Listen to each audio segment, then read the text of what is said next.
a lot of the good communities that are out there, but a lot of them are known for what they oppose instead of what they stand for. And the children today who know that they probably don't know that they're the leaders of the world, but they're here for this. You give them rein, you release their brakes, and you just let them go without the fear of worrying about what other people think and going and finding it and realize, well, yeah, but they're going to hurt themselves. They're going to fall down. It's like, hey, listen. Where do you think wisdom comes from? When you make a decision or you try to do something and you fail, when you look at that failure and realize that I learned from that, because wisdom comes from experience. Experience comes from making stupid decisions and failing. And if you fail from that and you quit and you call it failure, then you've failed twice. When you realize that, hey, I just made a mistake and I'm going to learn from this. It's okay. And don't be afraid of falling down or failing. Welcome to The Power of Family, the podcast where we help families talk, listen, and connect across generations. I'm your host, Terry Willis. Before we begin,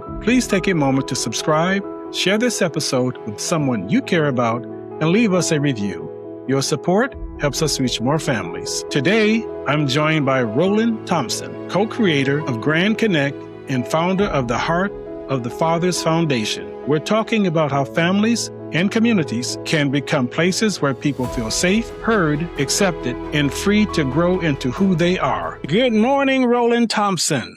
Morning, Terry. How are you doing? I'm doing fine, sir. Welcome to The Power of Family. I appreciate the invitation. I just would like to share to our listening audience, it was about a couple of weeks ago that you and I had a very long conversation. And I think we came across to each other as men who are walking down the same path, just on different roads. Totally agree. Yeah. In so doing, I was also aware that you are starting a foundation. Please share that information with the audience. The foundation was actually started almost 10 years ago. And it's like a calling that I received when I realized that the disconnect between the generations was pretty profound. And I was like dealing with issues with family, dealing with depression, suicide, and realized that, and addiction, that, I was wondering what's going on. And it actually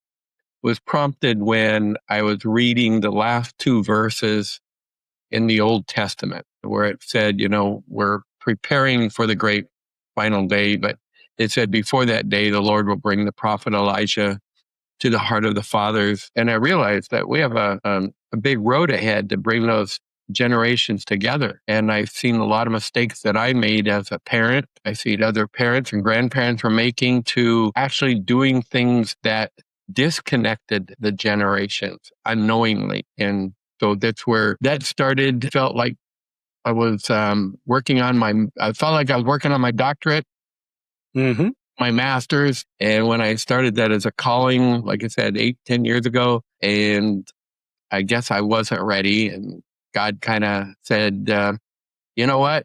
Experience is a better teacher than words. And so the last 8 years put me through some pretty educational experiences. And today I feel like I'm scratching out of kindergarten and working with this, and then running across people that are on the same path, such as you. And there's a lot of books out there with people with a lot of desire to be able to help with that connection. But I'm finding a lot of people really don't know what to do when they're searching. It's not like I have all the answers, that we have all the answers, but we're on that path, and we ask grandparents and others to just join us in this journey with discussions on what we can do, such as what you and I are doing at this moment. That was my discovery as well, Roland. When I began stepping onto this path, I realized, talking to people who I was trying to get help to put together my e-commerce and the podcast, I realized I was having quiet conversations with many people on the side. And this is quite common. It's quite common. Now, I just mentioned podcasts. Please share with us about your soon-to-be podcast. Well, we're getting ready to launch. And so this is like, hate to say this, but this is like good practice for me. Dr. Lee Osler and I have worked together in the last 2 or 3 years because he was one that was on the same podcast. He has 22 grandchildren. I have over 50 grandchildren. Wow. And I realized that maybe the future fate of the world is going to be determined by the mindset of the youth. And when I realized that is, where do they draw their mindset? And what is keeping us from really connecting with them? And I found that judgments, opinions, criticisms, all these things that disconnect people, even labeling, I don't know if you're familiar with it, labeling people for, putting them in categories by the color of their skin, by their religion, by the country they were born in, by their illnesses. If they're dealing with addictions, they label them, realizing that we all come into this world and through the same door, and there's not one person on this planet that has any more right to walk on this planet than anyone else. And we all leave through the same door. And my mindset is that we're spiritual children here. We're spiritual people having human experiences and dealing with challenges. So the podcast is looking for people who are on that path, but also winning. So the title of the podcast is Winning the Battle for Heart and Connection. And it goes along with the book and the guide that Lee and I created. It's called Grand Connect. We even created an app called Grand Tracker that we made free to the world to really get to know these children. One of the things I believe and I've learned was when you really get to know who the child is or the person is and focus on knowing their heart, then they'll know who you are. We can't give them fish. We can't teach them to fish. We need to fish with them in their pond, and we need to learn what that pond is. So I'm looking forward to you're on our list of podcast guest. So you just call me and I will be there. Yeah. You just called me, Roland. And I promise you, I will be there. Because you and I are going to be traveling many roads together as we move on. Yes. Speaking of people, the power of community. What strengthens a community and what quietly tears one apart? Share that with us. I think that's the path that you're right on, the power of family. And you view that we are all a family here on earth, and we're broken down into different cultures, and we embrace those differences and learn of those differences instead of, how would you say it, turning people away because they're different than you, but to embrace those differences and learn. There's an infinite number of things and that people make them different. But we're all in the same, we're all here on earth for the same, we all die and breathe the same. So yes, we do. The community is really learning why a person's different, not judging them by their clothes they wear, their beliefs that they have, is to embrace those differences and learn what they are, because we have several, in my family, we have several different cultures that we're heavily involved with. And it's fun learning those different cultures, but it's really also sad that there are people with different cultures who feel like they're less than because they don't fit into our culture. And families is a great place for it to start. If you can learn to live in a family and realize that as parents, we're not to be engineers, if that makes sense. We're not to be there and try to engineer a child. We're there to be their shepherd, to guide them to what their purpose is and to learn what that is. And what I have found that, I've studied the brain a little bit. I've been studying psychology. I've been just reading. When I realized that I was just a kindergarten and there's so much to learn, I started reading everything.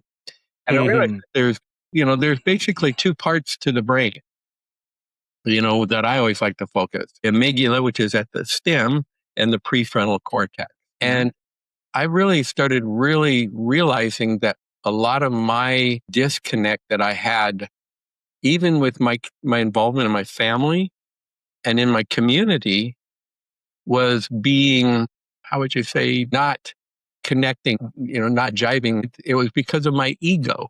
And I realized the ego is probably as my 13-year-old granddaughter said. She was born in Mexico, and she's sitting there, and we had this discussion, and she goes, and I was telling her, her parents were dealing with some issues, family issues, and I was discussing with her and realized that when they get angry at each other, that it's the egos behind a lot of those emotions. It's about them, that individual. And she goes, "Wow, Grandpa, I guess the ego's not your amigo." I like that. from a 13-year-old at that time, that was pretty profound. And I go, for the last few years, I've been doing what I can to, I guess, purge my ego or get it in control, learning emotional regulation. And I think with what you're talking about, bringing the communities together and the family together, one of the things we got to strive for, and it can't happen overnight. This is where we really discuss this a lot in our guidebook, Reconnect, is that learning and having emotional regulation and regulating your emotions, not reacting to things that you have no control over, or reacting to to what a person gets angry at you or whatever, and you react right away. You see a lot of road rage. You see, if you follow the media on the internet and you see something being posted and you go through the comments, and there's so many on the left side and there's so many on the right side, and there's this is great and this is bad, and you realize that you can't do anything about that stuff that's happening there. Why don't you just focus on what you can control and learning who a person really is and what's behind that emotion that they're coming at you with? Now, instead of being opinionated and having a perception of what you think it is, why not try to seek the truth, find out what it is, and then listen? You shared a lot here, and something that really sticks with me is that you said that you delved into the study. You delved into reading and reflecting on a lot of material. Help me understand your thought processes here. Well, in the studying aspect of things, is that I realize there's so much that I don't know. I realized, I'm at the last quarter, I'm in the last quarter of my life. I'm basically, I'm 75 years old. I'm not going to be around, that much longer. And I realized that there's, to really understand people and where they're coming from, and learning not to look at their physical being, their clothes and things, and to really understand where they're coming from, and learning how to ask the right questions to in what I can do to help them. I found true joy started coming when I set my ego aside and not making it about me, but making it about them. And it's interesting when I go and I'll ask you, Terry, what challenges are you being faced with at this moment in your life? How would you answer that? Well, I'm going to first say, is that rhetorical or is that direct? Well, if I'm sitting here and I was in our conversation, we're talking about it, could be interpreted as rhetorical, but in a setting of role playing, it's direct. And I'm going to take a minute to answer that question. My challenge is building that legacy for my family. And when I say building a legacy, it's not just the things. No, the things are what get us in trouble. We are guided by the darkness of those things instead of the light of who we are and how we can be better human beings, better family members, and better for our community. When you are better, you make a difference. That is the legacy that I am reflecting on. How can I prepare my family members to be better people? Because like you, I will not be here forever. And I'm, pretty much like you. You have a few years on me, but I'm counting mine too here. I'm counting mine because I know that what I'm doing, others are not seeing. And I also know that I cannot force my beliefs onto others. And much of what I'm doing has to be led by example. And that is my challenge right now with the time that I still have here. How and what can I do? And I have found a part of my calling by the power of family and this podcast, because I am generating connections with people. And like you, we see that it's not the individual in us, it is the collective in us. Collectively, we can, and we hope, and we will do our best to make a difference, because we bring wisdom to this table. Wisdom not just to tell young people what to do, but wisdom to enlighten them as to what they can become. That's all. They are their own human beings that make their own decisions, and they will run this world one day in one aspect or another. That's my position. You bring up because I sit there and I ponder that. And with that challenge, what you're talking about, I run across, that's a challenge of a lot of parents and grandparents are dealing with. Exactly. And how do we address that? So the world is becoming more aware of that situation. But what you're saying is about what a lot of other people are saying is, how do we do that? How do we help influence our grandchildren and our children, without being engineers, but how do we be a shepherd for them? And when I was reflecting and studying that in these last few years, when I'll go back to the ego thing, I would ask a grandparent, do you really want to be known as a really good grandparent? And they go, well, yes. And I'll ask, who's that about? I guess that's about me. And then I'll ask them, do you really want to leave a really great legacy before you leave? Because I was the same way. I want to leave a really good, making it. But who's that about? Exactly. That's about me. So I look at some really great examples of people who left really profound legacies who are past. And I look up to them. I think, and four I always bring up in conversation is Mother Teresa. Would you agree she left a great legacy? Very much. Mahatma Gandhi. Very much. Martin Luther King. Absolutely. And Jesus Christ. Utmost. What did they do when they were here on the planet? When you analyzed what they were they doing it for themselves? Were they trying to leave that legacy? And they weren't. They were actually just doing the right thing and putting that ego on the back shelf and just really learning who people are and what their pains are.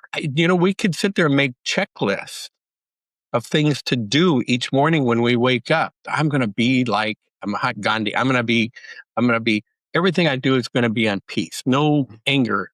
And I'm going to be like Mother Teresa. I'm going to look for people who are hurting and pain, and I'm going to sit there and I'm going to help them. And one of the really biggest things that I really struggled with for me, that I'm going to use the word transformation, because I realized that's when I say I'm in kindergarten, is realize I'll never attain the perfection of Christ or any of them, basically. But as long as I'm striving to be there, then I'm on that right road, and that I can only do what I can do. And through habit, and when I see people and asking them, but of me, it's getting rid of that ego, putting it behind me. I look at over the last 40, 50 years of the things I've accomplished and the things I got to do. It was ego driven. It was about me. But I look back at the people I met, famous people, that's all in the past. Nobody knows that or remembers that. People don't remember what you say or do. They remember how you make them feel. And if they feel accepted and you listen. So the key word is listen. I mean, we strive to get that out there in everything. Part of transformation is just to listen to people. Do you realize that the word listen has the same letters as the word silent? No, I didn't. Think about it. In all my life. No, I didn't. In all my life. So when I heard that, I was that be profound. So when I am, for me, it's focusing on how do I properly listen, but it's not, I don't want it to be a checklist for me. I want it to be who I am. This is who I am. I am a person who, when I run across people, I automatically love them, not because mom told me to love them or the Bible told me to love them. I love them because that's who I am. And that's where we are all working as individuals to transform. I'm bringing this up. One, for me, learning to transform is getting into habits every morning. Every morning I wake up, and some people say, well, I can, but I don't have time. Well, then wake up an hour earlier than what you normally do. Go to bed a little bit early. Mm-hmm. And I'll sit there and I'll grab my peppermint tea, protein drink. I grab my stack of books and I'll have it and on the couch where it's peaceful and quiet. I have my windows open. I'm looking out at the trees and the nature and the clouds and the birds and just feeling the nature. And I take a deep breath. And one of the first things I do is I close my eyes. And if your listeners are listening to this, the only thing I can think is this is a very powerful thing that I learned. It's not, this is what I do. And when somebody told me, and I said, okay, I'll try that. And I was like, wow, I wish I'd tried this when I was younger and do it every morning. But I close my eyes and I visualize. This part I learned from Fred Rogers, Mr. Rogers, in a movie that he did with as Tom Hanks was playing. And I closed my eyes and I said, and I envision all the people who have loved me into existence. Now, I know some people out there are like, nobody loved me. I grew up in a foster home. I was thrown around, but somebody would bring that up to me. Yeah, but why are you the way you are now? And they say, because I found the Savior. I found Christ, and I found God in my life. He's behind who I am. I am not alone. And so then visualize that, but also visualize if you want your parents, your grandparents, but what about the thousands of ancestors? Visualize the thousands of ancestors that have, over the years, that have gone through wars, struggles. It's taken 3 months to cross the ocean with nothing, owning nothing, having nothing, being chased out of their country, going through wars and dealing with some really, really tragic stuff back in those days. And visualize all those people standing behind you, and you're standing there in front of them, and they're behind you, and they have made it possible for you to be here today. And when that was I guess I matter. It's that timeline of history. It's that timeline of history of all those who have come before you, who have traveled here to where you are today. What you do, you are now going to be talked about and written about. What you did during this period of Earth. Yep. Just as you are reflecting on all those who went through those trials and tribulations to get us here. To make for you as an individual. Yes. You as an individual possible.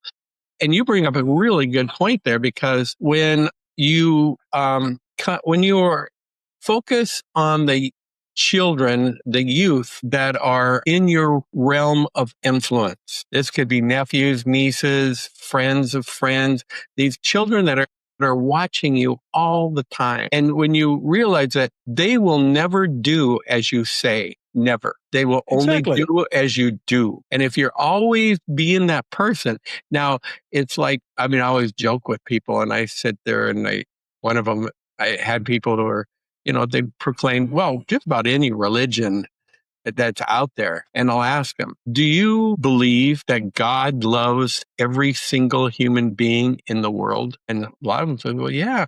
Can you look around and say that you love every single human being in the world? And they'll say, well, no, that's pretty tough. So I will ask you, what makes you feel like you're better than God, that you get to select who to love? And when you realize that it's our goal to learn, how do you love somebody? But so that person over there, do you love them? Well, no, look at the clothes they're wearing. Look, the tattoos, look at, look at the whatever they're wearing or anything, and they make a judgment by that. But I said, you don't even know who that person is, their heart, what their struggles are, what their challenges are. And, and what the key is everyone you meet. And it's so funny, because I'm very conscious of this when I'm around my grandchildren. I'll give you an example. I'll ask, well, are you a grandparent, right, Terry? Yes. 9 times over. And you know what? And some people, I only have one grandchild. I said, I wish I only had one grandchild. And then it'll make my focus a lot easier, but I'm blessed to have many. Your 19-year-old grandson, who's now an adult, comes up to you and says, Grandpa Terry, will you go to Bali with me so I can get my whole back tattooed and my leg tattooed? And I think maybe I've asked you this question once before, but it's amazing the answers I get from these grandparents of people. You know what? I'd probably say, does your mom or dad know about it? It's like, hey, listen, he's 19, he's an adult, and then they start asking, and what's going on in that child's mind? First of all, what prompted them to come to you as a grandparent, to ask you to go to Bali? And this really happened to me, to go to Bali, to go and get their whole back tattooed and leg tattooed. In their mind, they asked you because they knew you wouldn't judge them. They knew that you'd be there to support them. But if you do something that throws a little bit of judgment or anything like that, it just makes it more disconnected. They're going to do it anyway. And this is exact. I was elated. I said, that sounds really cool. And said, now, Grandpa, you don't have to pay my way. I've been saving money, but and I said, that's fine. I'll help you, whatever. But this sounds like a really good trip. And this was 2 years ago. And I took my 19-year-old grandson and we went to Bali together. And I said, I'm looking for opportunities that I can interact side by side. Now, you understand, going to Bali and getting a tattoo, I'm fishing in his pond. That's his pond. Sure. And I'm learning I'm asking him, and I'm enjoying this with him. I don't have to give advice. I don't have to do anything. He just feels comfortable knowing that I'm by his side. And that's a great connection. Great. And I realized that and here's an opportunity for me to model in the community. We were there 5 days. The last night, we had a dinner in a restaurant with 6 other people we have never met before. And he was in the tattoo shop screaming and yelling as they're tattoos, and they're painful, I guess. And he was, and I was out, and I'd go out and I would be making connections with people, and they'd come, and he got to meet these people. And we made some real strong connections with people from different parts of the country. One was from Russia, one was from US, another one was from Singapore. And they all sat down and we had a really good dinner together.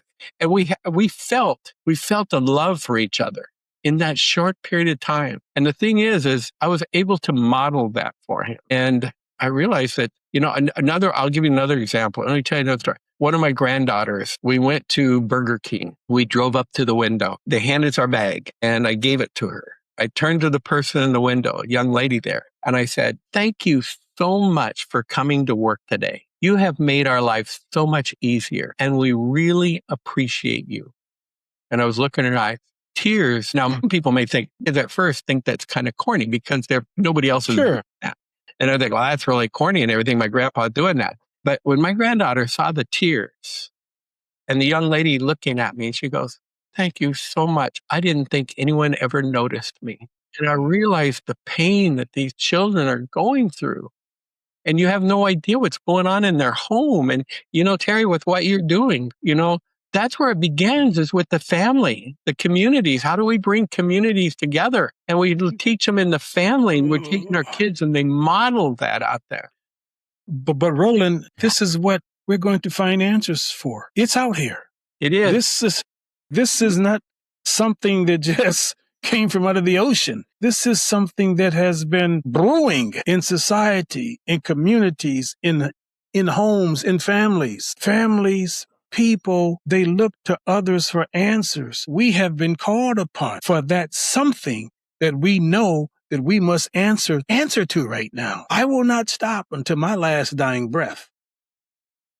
Okay. Well, you're bringing a good point. The thing is like, we don't have all the answers. You and I, we don't all have all the answers, but you and I together at the tower, we're holding hands and we're going down this journey and we're talking about it. You mentioned something to me that that's something and it adds it to something else that I heard. And pretty soon these two things come together and it comes up with maybe another solution. Another point, I was standing there with a grandpa guy. We were standing in line and this was the other morning during my studying time, the concept of asking people what challenges. So I asked him, "What challenges are you going through?" Now, this is a very prominent man in our community, very well liked. He's just a great leader. And he goes, I said, "Are you dealing with challenges today?" And he goes, "Yeah." And then I sat there and I said, I've been reading a history book from the 80s and people traveling across our country. And, even though we're supposed to have freedom of religion when we started this, but they're being persecuted because they're different religion than other people. And they would kick them out of their communities and such. And I said, and I look at that challenges. Can you imagine going through that challenges at that time? And he goes, he sat there and he kind of shook his head. But then he came back to me and he said, this was one of those moments. He goes, those challenges they went through were different than what we're going through. But, today I think our challenges are probably just as trying than what they did. And I realized, wait a minute, there are two different kind of challenges out there. There's the spiritual, emotional, people dealing with depression. That I call it the spiritual challenges that are going on in your head. And then there's the physical challenges of, finding that next rent payment or feeding your family and all these other challenges that people are going through and being homeless and such. And then I realized that when we have those two challenges, spiritual and physical or worldly, and I started really contemplating, and I realized that personally, once I took care of my spiritual challenges, having what we're talking about now, transforming, because I'm still transforming. When I was telling you what reading in the morning, I'm reading books. It's some people may think, well, that's pretty vain, because one of the books I read every morning, I'm going through the second time, is the book that Lee and I put out. because the book was written for transformation. It wasn't meant to read like anything from information. The book was written as you go through. The first part is realizing that we have to transform, because one of the messages I got when I was raising one of my grandchildren, this is one of the stories that I share, was that the voice came and said, and I was in despair. I was collapsed in the hallway. He was on the other side of the door, and I was raising him. And I realized that raising him the way I raised my children, and realized it wasn't working. And he was becoming more depressed. And the voice said, as a premonition said, you want him to change, don't you? I go, yes. I mean, I've asked grandparents that when they're complaining about their grandchildren. I said, you want them to change, don't you? And this is exactly what they said.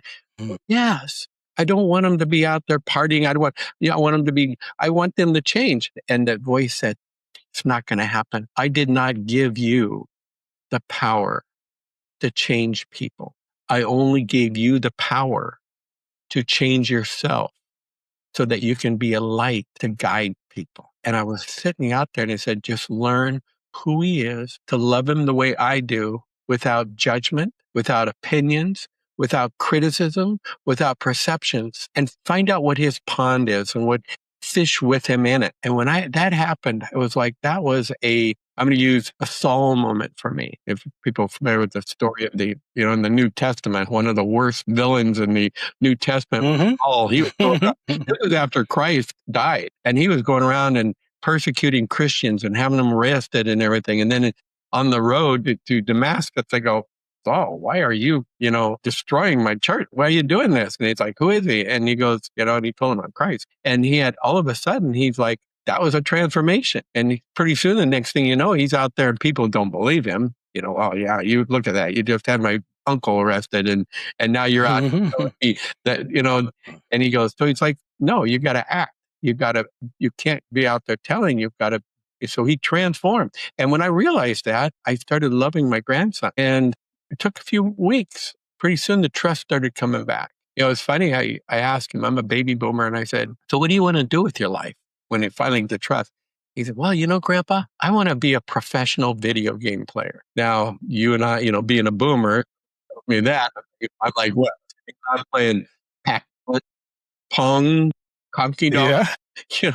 But I found Pokemon. And I realized that it was $1 billion industry. And it was, once I found that and opened up that door, and I said, what do you want to do? I said, I want to coach my own team.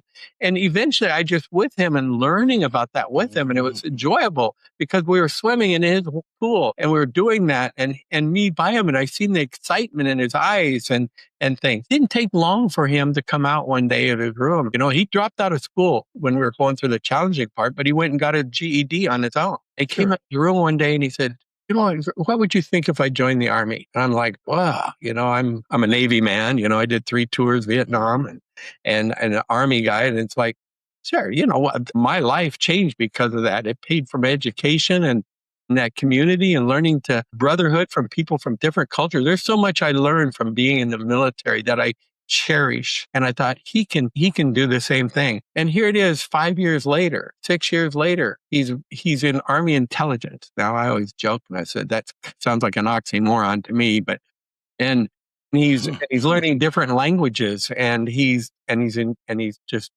very spiritual. And we talk and we're very close. And it's like, oh, you know what? I wanted him to change, right? But you know what caused that? It wasn't me trying to make him change. It was me changing, me transforming, to have the heart of learning who he is and loving him. And you realize how powerful that is when you say what makes a community come together, and it's family. It starts with that, realizing, learning who these children are and that they're here, and they're going to turn 18, whether you do something about it or not. Exactly. 19 and onward. Yeah. I had an 18-year-old granddaughter. The day she turned 18, she was dealing with family struggles because she lost her mom when she was only 3 years old and lost her mom. So my son had to raise them and ended up having a stepmom and dealing with the step issues and not having somebody who's never really had motherhood, around, but just really struggling. And she went up to both her parents at the beginning of her senior year and she said, Mom, Dad, she goes, I'm 18, I'm leaving, and you can't stop me. And she left. And that's a whole story in itself, because her and I are so close when she did that and found out that she wanted to do music. And her and I went on the road when she got out of high school. She graduated high school on her own, and she did it on her own, couch surfing. And we did a I think it was, we spent probably about a good, I think it was 10 days on the road. We traveled across, we're heading to Nashville and taking some stuff. And she said she wanted to make a movie. I said, what do you want to do now? And she goes, when she was 16, I asked her what she wanted to do. And she goes, Grandpa, I want to write music. I said, oh, you're interested in music? Because I'm in the music business. Sure. Recording business. And she goes, is it really? And so I was at her house, and she started playing the piano, some songs she wrote. And it's like, oh my gosh. I mean, does her parents even know that this is what she's doing? And she goes, I want to make music. So my son and I wrote a song together. And you go to YouTube, it's part of our Heart of the Fathers. We have we're starting developing it. But her and I wrote a song called It's Never Too Late. And it's about a child singing to a grandparent. You've learned so much through the years. You know things I don't. I've got my own set of fears, hardships that you know, and you kind of go through, but it's saying it's never too late. It's never too late to get to know who I am, and to never too late, and you change now. And so we did a music video and got entered into a music festival, and I flew her down to the music festival together, and we're sitting in this theater together and watching our music video sitting up there on the screen, and people is like, and it's like, all because I asked her, what do you want to do? And I created the opportunity for her, because I had her sing on the song that my son and I wrote. We did it as a manifesto for the foundation. But then when I took her on the road, when she got out of high school, she goes, I said, you still want to do? Oh, I want to make a movie. I said, okay. I'm not hitting the road for, I think it's like 15 days on the road, and we're going to Nashville, and Grandma doesn't want me to go along, and Grandma wants to go with me, and Grandma doesn't like to drive across country. And for me to spend 15 days in the car with your grandma who doesn't want to be there, that doesn't sound like a lot of fun. So she came with me, and we did interviews. I mean, we still have all these interviews recorded. 20 people really well known throughout the country, and sat down and did interviews with them, and asking hers, an 18-year-old asking, so, if she was interviewing you, so she goes, so tell me, what success to you? How did you get into success? And she asked them stories about the challenges they overcome, and it's just great interviews. And one of the interviews she did was, towards the end, was a father, who was a good friend of mine, of a very, very famous, world-renowned singer-songwriter band. And we were at his house, and his wife was there. We met his wife, and she was interviewing him, but then went to the wife, and the wife she helps out in the community, was helping with a foster kid in the foster system. And she was, I think, the guardian ad litem, and she was struggling and with this young gal with foster parents, and was telling us about this. And she turned to my granddaughter and said, it's like, what do I do? And my granddaughter says, I left home when I was 18, and the thing that saved me was having my dog. She had a dog, and that dog will not, if I don't feed that dog and find food for that dog will starve. So I made sure my dog was able to eat. So I was more or less helped taking care of the dog, but also going to school, couch surfing. And the lady goes, oh, she wanted the girl that she was dealing with, I wanted a kitten. Anyway, she was kind of going through that and said, that's, probably a good idea. Pets are great for that. And when we got in the truck to leave, my granddaughter turned to me and she goes, wow, Grandpa, I've never had anyone ever ask me for advice before. That was so cool. And it's like, oh, register that one. Children, check. Children like to be asked them for help, ask them for advice. Help me with this. Fish with them, help them fish in there and then listen to them, and just, man, these are little. So it's one of the things where I've been getting was experience was a better teacher than words. And so God put me through these experiences with my grandchildren. And I realized that these kids are turning out to be some phenomenal leaders. And they will inherit the earth. And the thing is that's who you want. You want them who they love others. And you realize that that's the power behind everything. That's everything that the four people I told you preach was Christ, Mother Teresa, and Martin Luther King. They all preached love. And you speaking of the young people, let me Ask you this question as our time begin to close in on us. Why are so many young people leaving church? You know, one of the things I learned was a lot of churches out there and communities, culture, different ones. A lot of the good communities that are out there, but a lot of them are known for what they oppose instead of what they stand for. And the children today who know that they probably don't know that they're the leaders of the world, but they're here for this, you give them rein, you release their brakes and you just let them go without the fear of worrying about what other people think and going and finding it and realize, well, yeah, but they're going to hurt themselves. They're going to fall down. It's like, hey, listen. Where do you think wisdom comes from? Wisdom comes from making choices and decisions out there. And one of the things is that when you make a decision or you try to do something and you fail, when you fail, when you look at that failure and realize that, I learned from that. Because wisdom comes from experience. Experience comes from making stupid decisions and failing. Mm-hmm.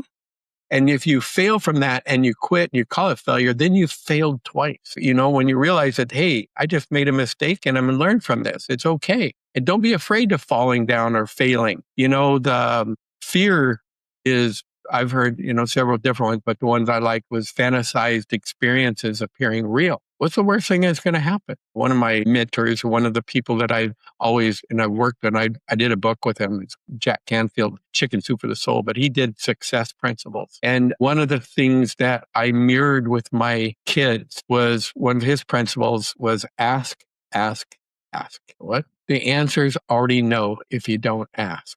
Don't be afraid to ask or do something. And I would be mirroring this for my kids, my daughter and my son, who I'll share one quick little story. My son was in high school. I was on the Chamber of Commerce. I was on the board. We have a large Chamber of Commerce, big area here. And Todd Lewinke, the CEO for the Seattle Seahawks, was being the main speaker for this annual meeting. And I thought, well, this is really cool. So I went to the CEO of the chamber and I said, hey, Chris, my son, he's in music. He's a senior. I said, Chris, can I, you know what? It'd be really cool if somebody sang the national anthem at this meeting. He said, oh, that's a good idea. I said, I can get my son to come. He said, oh, can you? So ask, because what's he going to say? No. Mm-hmm. And if I don't ask him, what's the answer? It's already no. If you don't ask, it's already no. So why not ask? Because they might say yes. And he said yes. We were sitting out in the audience. My son, he's 17. We're sitting there at the table and he already sang that they sang the national anthem. And Todd goes, is there anyone out here? This is during the year 2004, 2005, when they went to the Super Bowl for the first time. Is there anyone out there that has any questions for me about the Seahawks? And my son raised his hand. And I go, oh my gosh, he's going to embarrass me in front of all my, peers out here, all these business owners and stuff. And he looked at me, he saw my little bit of fear. He said, don't worry about it, Dad. I got it handled. And Todd picked him. He said, yeah, you young man. And my son stood up and he said, so what would it take for me to sing the national anthem at a Seahawks game? And Todd goes, whoa. And he points to me and Dad, how's his grades? I lied. And he goes, that's a done deal. And that fall, when they interviewed my son that night on TV, they interviewed, what made you ask that? He goes, well, what's the answer if I didn't ask? It's already no. So why not ask? And I say, and I realized that the modeling of that over these years in business and stuff, it took hold. And I see what it's done to him. He's very successful now in the entertainment industry as a director and stuff. He's out of Nashville. And I looked there and I said, nothing will ever touch the feeling of a parent standing on the field at Quest Field next to Matt Hasselbeck while your son sings the national anthem at a Bronco Seahawks game. And it's like, wow, these teeny little things can have a profound effect. The littlest thing that you demonstrate in front of your children, little things, they're going to... That's part of the legacy. What you do. Yeah, that's part of the legacy. That's exactly right. But I'm not doing it to seek. I'm just doing the exactly. And the legacy. You're leading by example. Yeah. So you just don't even focus on what's nothing to do with me. It's all about them. Like one of the things I've learned was never telling any of my children or grandchildren that I'm proud of them. I'm really proud of you because who's that about? That's about. Yeah. And you know what? And you realize that I bring up the scriptures again, but in there when Christ baptized and and the voice said, "This is my beloved son." He didn't say who I'm proud of. He says who I'm well pleased. It made him happy. So when I see my grandchildren, I don't say, there's a lot of success that they're dealing with. So I don't say I'm proud of you. I said, it makes me so happy that you're doing so well in the things that you're doing and that you're out there.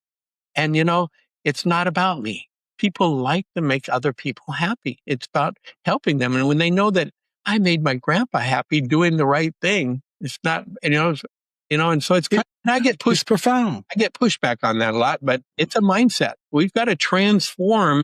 It's profound. It's profound. Grandparents have a unique calling. They have the opportunity to influence the future leaders of the world. Franklin Delano Roosevelt said, "You cannot always build the future for the youth, but you can always build the youth for the future." And when I realized that as a grandparent, you have an opportunity to make a difference. One of the greatest desires of human desires is to make a difference. You have that opportunity in learning who these children are in your realm of your influence and to be there for them.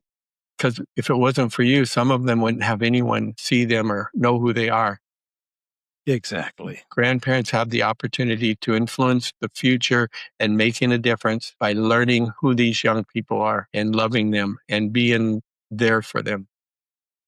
And as we wind down, let me ask you, are there any tools in your toolbox, in your treasure chest that you would like to impart with our viewers? Are there any tools in your tool chest? Well, I figured there wasn't a lot of tools out there, so I've been prompted to create some tools. And I use the tools. Share them. I do them for myself. So 8 years ago, I had this idea that I'm going to learn who my grandchildren are. How am I going to keep track of the little things, their birthdays and my conversations with them? How's it doing? I'm making it about them. And it's like, oh, my grandpa listened to me. So we created if you go to grandconnect.com, there you go to there's an app there and you download it. It's free. It's called Grand Tracker. I'll just show you real quick what it looks like on my phone. I think I can show it on here. So on my phone there at the top, it says Grand Tracker. Right there. And so when I click on that, it comes up. Got it. And on there, you follow it, download. That's free. That's one. And the other thing is that we have to transform. And so when we wrote this guidebook, I wrote it it's for everybody, but mainly it was for us because we go through this guidebook, your Grand Tracker, which you can go to grandconnect.com, get the book from Amazon, the guidebook. And it's one that I'm going through it the second time. I'll sit there every morning and I slowly read through it. And I go through it, reading it, and it's thought-provoking, and it helps me in transforming. The other one is I read positive, uplifting books, scriptures, because experience is a better teacher than words, not just your own experience, but other people's experience. Today, you and I shared maybe our experiences that we had, that we learned from, and as a great teacher, but we hope that these experiences that we shared today also helps other people in learning and knowing what we've gone through. I would, the guidebook is, I was like, I don't like taking credit because when you go through the 3 years that we went through and putting this together, it was strictly sitting there and feeling that prompting and the spiritual prompting of the things that came into being and putting it down. It was, it was inspired. Dr. Osler and I, that's where 1 + 1 = 3, running into each other. You and I, we put our heads together, and ran into each other. Yes, we did, and ran into each other. So you have your program and your platform, those tools of getting involved in your platform, your channel, your, asking questions and going along this. Join us in this journey as we transform to be the people, because here's one of the things that really affects me emotionally, or what I think about it is, one, I always say, how would you feel if your grandchild or your children grew up solely not to disappoint you? They weren't going after their path, or their focus is not disappointing you. And I think how sad that would be, going through and being there as a guide for them and being there side by side. I would think it's sad that there's a lot of children out there in the family, part of the family, that are afraid to open up and come to their parents or having anyone that they can talk to about the spiritual and mental challenges that they're going through because they're fearful that they'll get grounded or they'll get punished. They're fearful of being judged. They're fearful of being criticized. They're fearful of doing that. And it's like, well, you need to tell your dad that, something happened that morally or something. Well, you need to let your dad and mom know. Oh, no, because then I'm in trouble.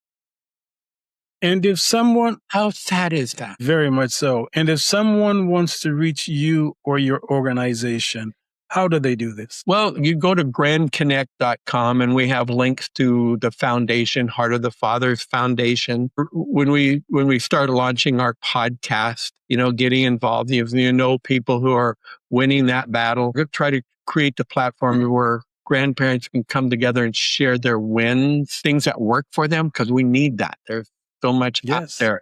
And we need to know what that experience is and what you learn from it. But don't be afraid. We have very short time here on earth to go out there and make a difference. And you can still make a difference. Roland, I want to thank you for being on The Power of Family. And I look forward to coming on your podcast when you started it as well. Well, thanks, Terry. Appreciate it. It's amazing. Today's world, we're 3,000 miles apart, 3 hours apart. And growing up, technology brings us together. Technology, and that we're sitting here and we can still kind of feel that love and that spirit between each other, and it's about connection. It's all about connection. Yes. And in the family, and you're doing such good work, and I'm glad and everything I can do to help you with your mission and your calling. And likewise to you. And again, thank you for being here. Thank you, Terry. This conversation reminds us that people do not grow through judgment or control. They grow when they feel seen, heard, loved, and safe enough to become who they are. To learn more about Roland's work, visit grandconnect.com. Thank you for listening to The Power of Family. Please subscribe, share this episode, and leave us a review. Until next time, keep listening, keep learning, and keep building stronger family connections.